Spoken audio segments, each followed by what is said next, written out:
آخری خاتم الانبیاء والمرسلین کون ہیں؟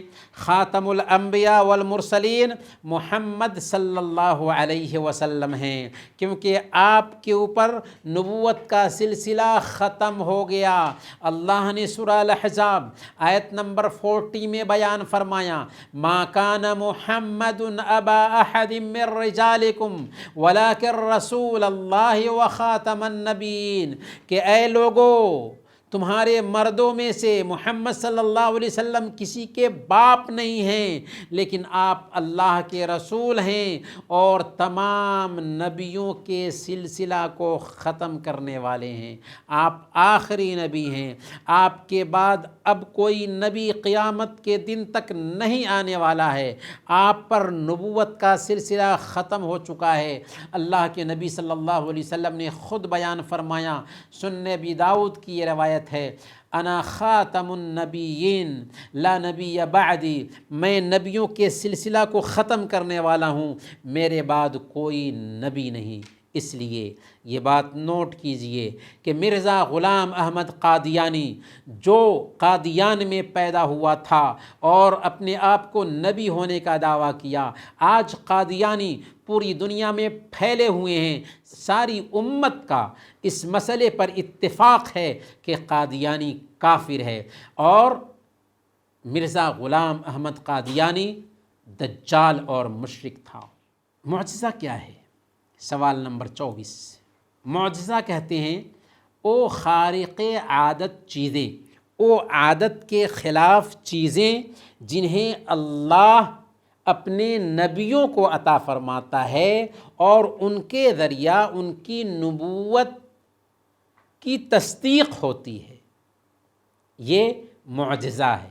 اللہ تعالیٰ نبیوں کو خارق عادت چیز جو دیتا ہے، جس کے ذریعہ نبی کی تصدیق ہوتی ہے، اسے معجزہ کہا جاتا ہے۔ جیسے اللہ کے نبی صلی اللہ علیہ وسلم کی انگلی کے اشارے سے چاند کا 2 ٹکڑے ہو جانا، موسیٰ علیہ السلام کے لیے سمندر کا پھٹ جانا اور اس میں راستے بن جانا، موسیٰ علیہ السلام اور بنو اسرائیل کا پار کر جانا، فرعون اور اس کے لشکر کا اسی میں غرقاب ہو جانا۔ حضرت عیسیٰ علیہ السلام مردے کے بدن پہ ہاتھ پھیرتے تھے تو زندہ ہو جاتا تھا، یہ عیسیٰ علیہ السلام کا معجزہ تھا، لیکن پھر بھی وہ انسان ہی تھے۔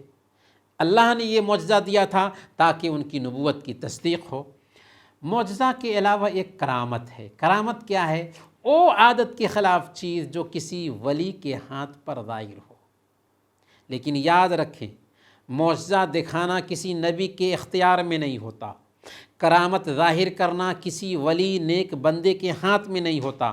اللہ تعالیٰ کسی بندے کے ہاتھ پر ظاہر کر دیتا ہے، لیکن اس کی وجہ سے ان کی ذات میں کوئی الگ سے خوبی پیدا نہیں ہو جاتی۔ ایک ہے استدراج، وہ عادت کے خلاف چیز جو کسی شیطان، طاغوت، مشرک اور کافر کے ہاتھ پر ظاہر ہو، جیسے دجال کے ہاتھ پر ظاہر ہوگا آخری زمانے میں، اور آج بھی جو دجاجلہ ہیں وہ اس طرح کی حرکتیں کرتے ہیں۔ تو ایسے لوگوں کی تائید کرنا دراصل ان کے زمرے میں شامل ہونا ہے۔ تو ہمیں جاننا چاہیے کہ کبھی کبھی دجاجلہ بھی عادت کے خلاف چیزیں ظاہر کرتے ہیں، ان کی باتوں میں نہیں آنا چاہیے اور ان سے دور رہنا چاہیے، اپنے ایمان کی حفاظت کرنی چاہیے۔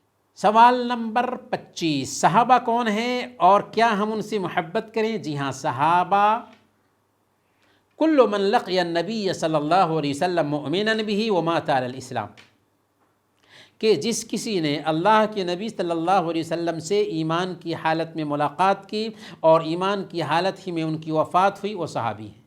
جس کسی نے ایمان کی حالت میں اللہ کے نبی صلی اللہ علیہ وسلم سے ملاقات کی اور ایمان کی حالت ہی میں ان کی وفات ہوئی، وہ کون ہیں؟ وہ صحابی کہلاتے ہیں۔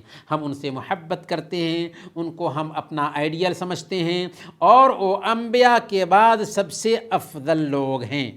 آج اگر ہم اپنے اختلافات کا خاتمہ چاہتے ہیں تو قرآن اور حدیث کو صرف ماننے کا دعویٰ کافی نہیں، قرآن اور حدیث پر عمل کرنے کا دعویٰ کافی نہیں، بلکہ قرآن اور حدیث کو صحابہ کی سمجھ کے مطابق، صحابہ کے فہم کے مطابق سمجھنے لگ جائیں، سارے اختلافات دور ہو جائیں گے۔ صحابہ میں سب سے افضل خلفائے راشدین ہیں، ابو بکر رضی اللہ عنہ، عمر فاروق رضی اللہ عنہ، عثمان غنی رضی اللہ عنہ، اور حضرت علی رضی اللہ تعالی عنہم اجمعین۔ سوال نمبر 26، امہات المؤمنین کون ہیں؟ امہات المؤمنین کون ہیں؟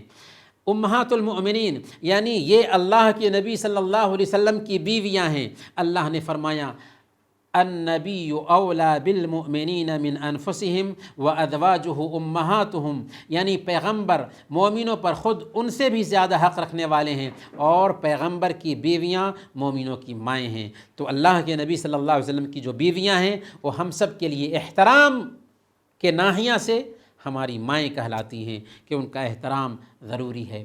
سوال نمبر 27، نبی کے اہل بیت کا ہم پر کیا حق ہے؟ ہم ان سے محبت کرتے ہیں، اور جو ان سے بغض رکھتے ہوں ہم ان سے بغض رکھتے ہیں، ان کی شان میں غلو نہیں کرتے، اور تمام اہل بیت سے ہم بلا تفریق کے محبت کرتے ہیں۔ اہل بیت میں کون کون لوگ شامل ہیں؟ سب سے پہلے نمبر پر آپ کی بیویاں ہیں، اور بنو ہاشم اور بنو المطلب کے ایمان والے، بنو ہاشم اور بنو المطلب کے جتنے بھی ایمان والے ہیں سب کے سب اہل بیت میں شامل ہیں، اور ان میں سب سے پہلے نمبر پر اللہ کے نبی صلی اللہ علیہ وسلم کی بیویاں آتی ہیں اہل بیت میں۔ سوال نمبر 28، مسلمانوں کے ولی امر کے بارے میں ہماری کیا ذمہ داری ہے؟ ہماری ذمہ داری یہ بنتی ہے کہ ہم اپنے مسلمان حاکم کا احترام کریں، گناہ کے علاوہ ہر کام میں ان کی سنیں اور ان کی اطاعت کریں، ان کے خلاف خروج نہ کریں، اور ان کے لیے دعائیں کرتے رہیں، اور تنہائی میں اگر نصیحت کرنی ہے تو نصیحت کریں، سب کے سامنے نہیں۔ یہ اہل سنت والجماعت کے عقیدہ کے خلاف ہے کہ اسٹیج پر حکومت کے خلاف آوازیں بلند کی جائیں، مسلم حکمراں کے خلاف احتجاج کیا جائے۔ سوال نمبر 19، ایمان والوں کا گھر کیا ہے؟ ایمان والوں کا گھر جنت ہے۔ اعدت للمتقین، اللہ نے جنت کو تیار کر رکھا ہے، جنت تیار ہے کس کے لیے؟ متقیوں کے لیے۔ اور کافروں کا گھر کون ہے؟ کافروں کا گھر جہنم ہے۔ اعدت للکافرین، یعنی کافروں کے لیے جہنم تیار کی گئی ہے۔ سوال نمبر 31، خوف اور رجا کیا ہے اور اس کی دلیل کیا ہے؟ خوف کہتے ہیں اللہ سے ڈر اور اس کی سزا سے ڈر، یعنی اللہ سے ڈرنا اور اس کی سزا سے ڈرنا، اس کی جہنم سے ڈرنا، یہ دراصل خوف ہے۔ اور رجا کیا ہے؟ اللہ سے ثواب کی امید رکھنا، اس کی مغفرت اور رحمت کی امید رکھنا، یہ دراصل امید ہے۔ اور اللہ کے جو نیک بندے ہوتے ہیں وہ خوف اور امید دونوں کے ساتھ اللہ کی عبادت کرتے ہیں۔ یرجون رحمتہ ویخافون عذابہ، اللہ کے نیک بندے جو ہوتے ہیں وہ اللہ کی رحمت کی امید رکھتے ہیں اور اس کے عذاب سے خوف زدہ ہوتے ہیں۔ گویا کہ ایمان والا جنت کی خواہش رکھتا ہے اور جہنم کا ڈر رکھتا ہے۔ ایسا نہیں کہ جنت ہمیں نہیں چاہیے، ہمیں صرف اللہ کی محبت چاہیے، جیسا کہ گمراہ لوگوں کا عقیدہ ہوتا ہے۔ جنت کی خواہش بھی ہوتی ہے اور جہنم کا خوف بھی ہوتا ہے، دونوں مل کر کے اللہ رب العالمین کی عبادت ہوتی ہے، اور اللہ کے نیک بندے خوف اور امید کے ساتھ اللہ کی عبادت کرتے ہیں۔